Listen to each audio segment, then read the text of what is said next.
abiddaaf bishaan gidduu dabarsite gara iddoo boqonnaatis nu ceesiste. Baga ayyaana yaadannoo hangafa ergamootaa qulqulluu Gabri'eelii kan ji'a adoolessaa bara 2018 nagaadhaan geessan. Kun qophii addaa ayyaana yaadannoo hangafa ergamootaa qulqulluu Gabri'eelii sababeeffachuudhaan biyya lallabaa magaalaa Finfinnee mana kiristaanaa Tulluu Jannataa asxootti isiniif qopheessineera.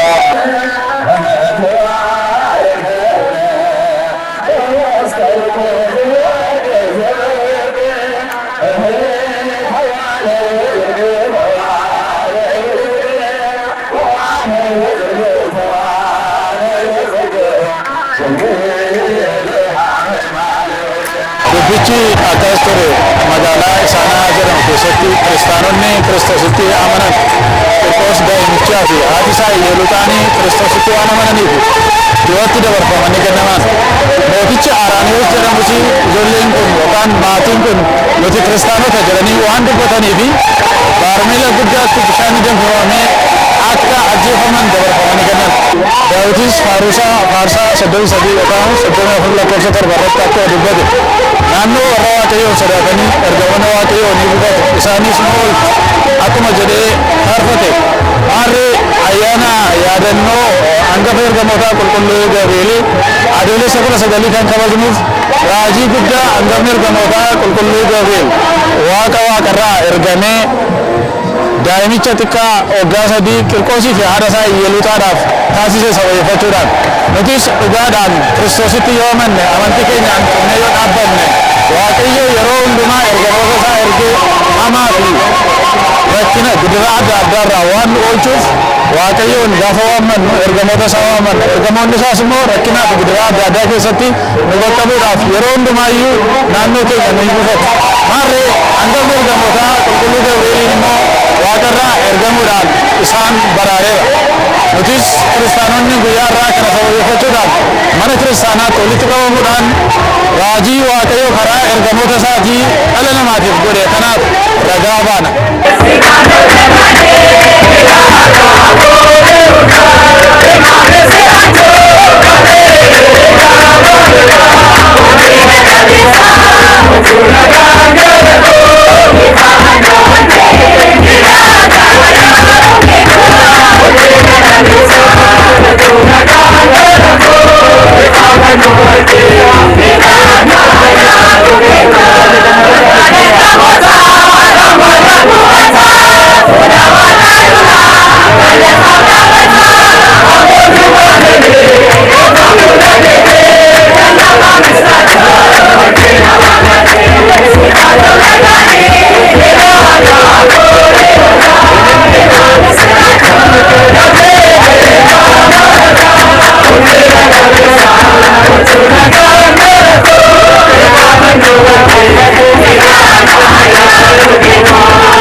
Kanatti aansuudhaan immoo miira namoota ayyaanichaa irratti argamanii dubbisnee kan isin biraan geenyu waan ta'uudhaaf hanga xumura qophii keenyaatti akka nu daawwattan maqaa Waaqayyootiin isin affeerra. Egaa ayyaana waggaa geessan.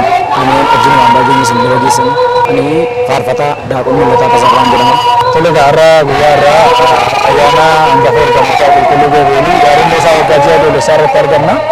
Akka mana kiristaanaa Ortodoksii Tawaahidoo Itoophiyaatti ergamoonni tajaajilni ergamoonni dhala namaaf kennan maali?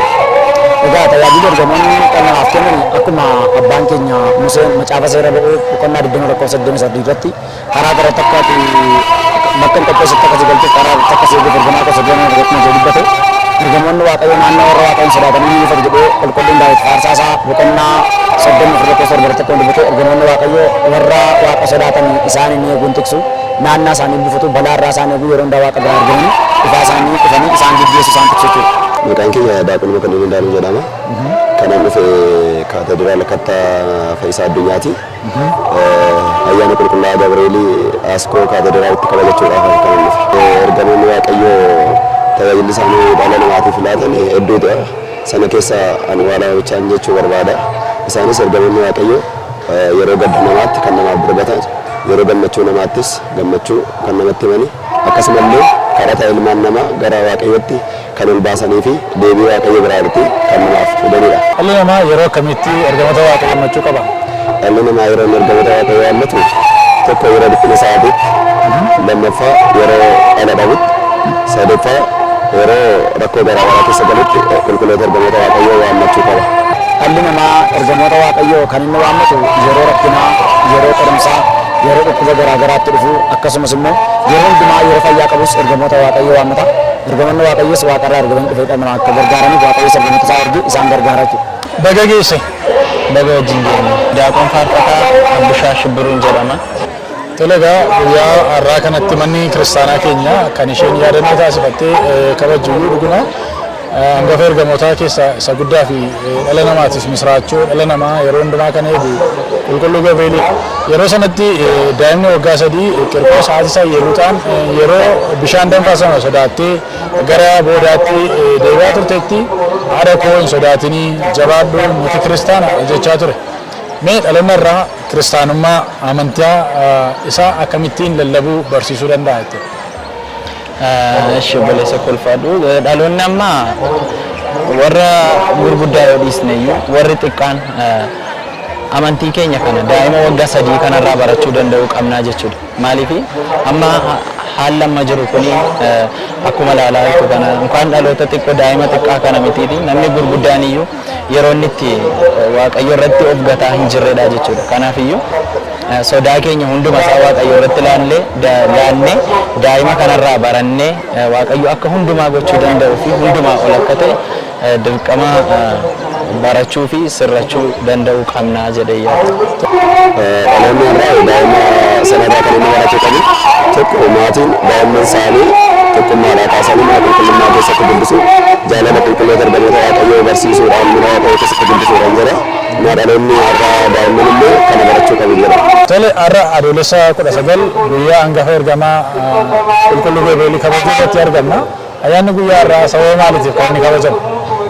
Tole adoolessi 19 akka mana kiristaanaa keenyaatti guyyaa hangafa ergamootaa guddicha qulqulluu Gabri'eel jedhamee kabajama.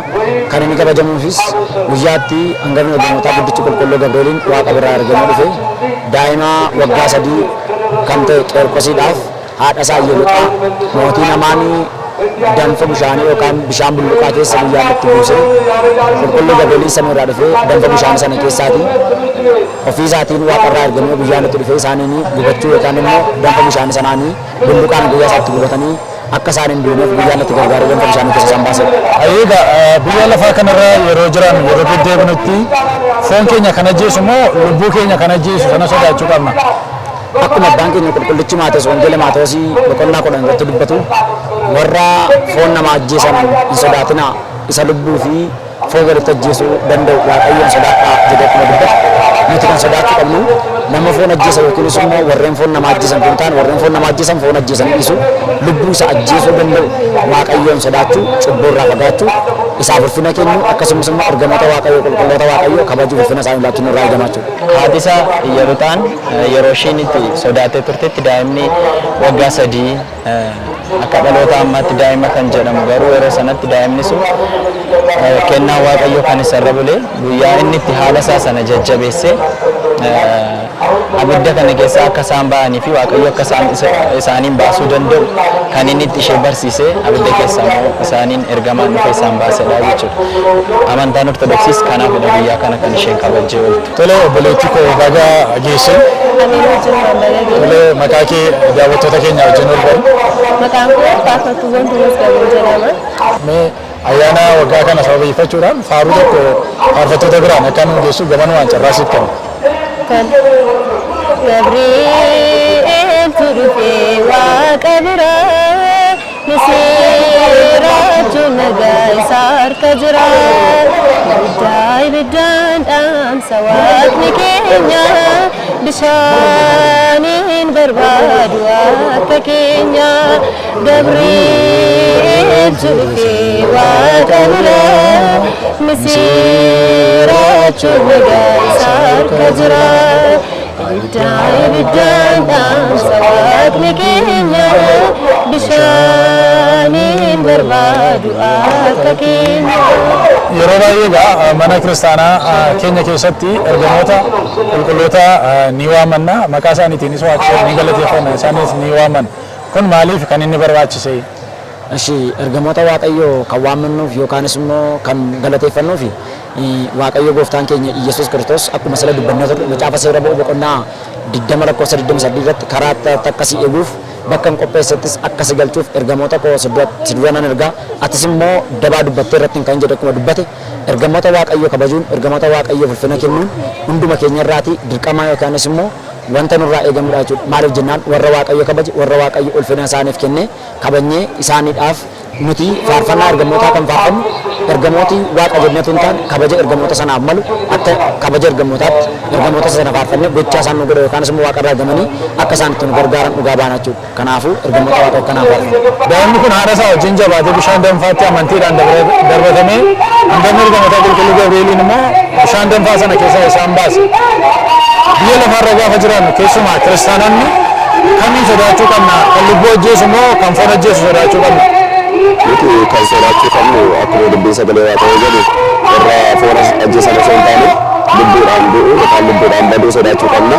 Maaliif addunyaa waaqayyoo eegne ergamoota waaqayyoo gargaarsa isaanii arganne akka sagalee waaqayyoo jedhutti jiraanne warra foon ajjeesan osoo hin taane lubbuudhaan du'uu sodaachuu jalaatii ooluu qabna. Obboleessa keenya Daaqoon Mokonnoon ayyaana waggaa irratti argamuudhaan ibsa nu laachuuf guddaa galatoomna.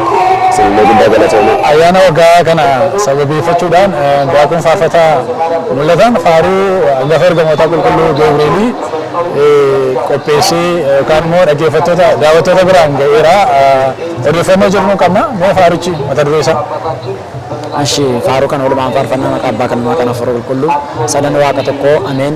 Humna diinotaa kan barbadeessu nagaaf gammachuu kan namaaf labsu ergamaa Raamaa Gabrieliin na gargaareera isa waamnanii. Humna diinotaa kan barbadeessu nagaaf gammachuu kan namaaf labsu ergamaa Raamaa Gabrieliin na gargaareera isa waamnanii. Tole obboleessa kiyyaa Daaqoon faarfataa mul'ata. Afgaafiin wajjin taasistee fi maqaa waaqayyootiin guddaa galatoomi. Ameen galatooma. Tole amma ammaatti mana keessan teessanii kan daawwachaa turtan qophii addaa ayyaana yaadannoo hangafa ergamoota qulqulluu Gabrielii kan ji'a adoolessaa bara 2018 isin biraan gahaa turre. Marree qophicha qopheessuudhaan isin wajjin kan ture an Daaqoon Tolaa Asfaawuti akkasumas immoo qophicha qindeessuun gama ogummaa kaameeraa fi gulaalliitiin immoo nu wajjiniin kan ture obboleessa keenya Irkoo Caaliiti. Hanga qophii biraatiin walitti deebinutti nagaadhaan nuuf tura. Waldaa duukaa bu'ootaa tajaajila dhugaa mana kiristaanaaf.